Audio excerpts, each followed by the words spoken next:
Busy answering phone calls at a Tribeca nail salon is Yunina, a Chinese immigrant who moved to the US 10 years ago and became a naturalized citizen in 2021.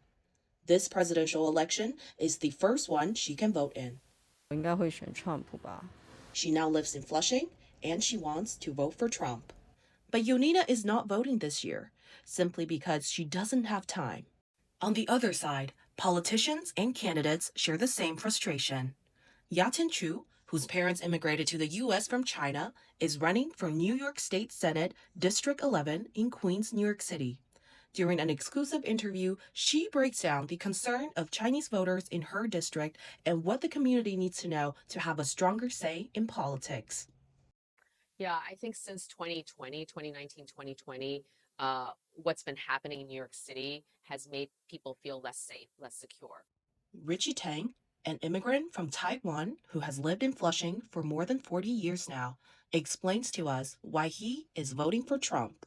The first thing is the effect of COVID. Even though America is a strong country, there are still lots of influences from the pandemic.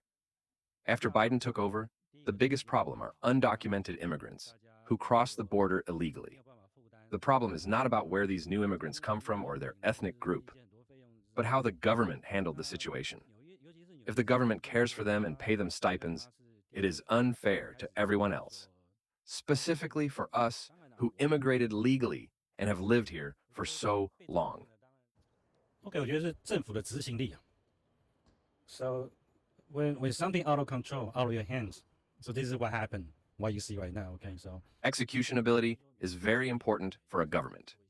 From my perspective, it's not that the Democratic government, led by Joe Biden, hasn't done anything. It's probably just that their politicians and cabinet didn't execute the policies well. So, I think that based on Trump's last term, he and his team are better at executing his policies. It is discouraging. I've been on the campaign trail, if you will, since February, and approaching Chinese residents.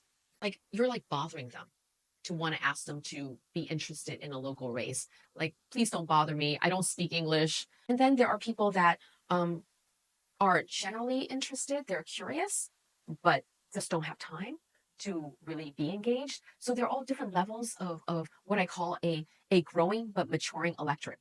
Historically, Chinese Americans are not the most politically active group due to language barrier, busy schedule, lack of awareness, and many other reasons. But according to the Pew Research Center, since 2020, Asian Americans have been the fastest growing group of eligible voters in the United States. And I tell people it's really the local politics that affect your family, your children, your livelihood. Regardless of whether Trump gets elected or Harris gets elected, they really wouldn't be changing your day-to-day life. So the Chinese community needs to really get better at asserting our political power.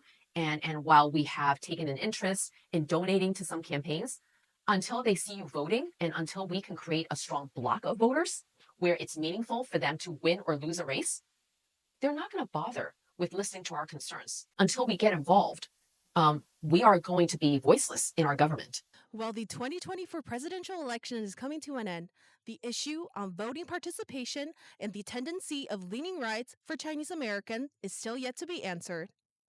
In Flushing, Queens, New York City, I'm Blair Bao for NYU Journalism.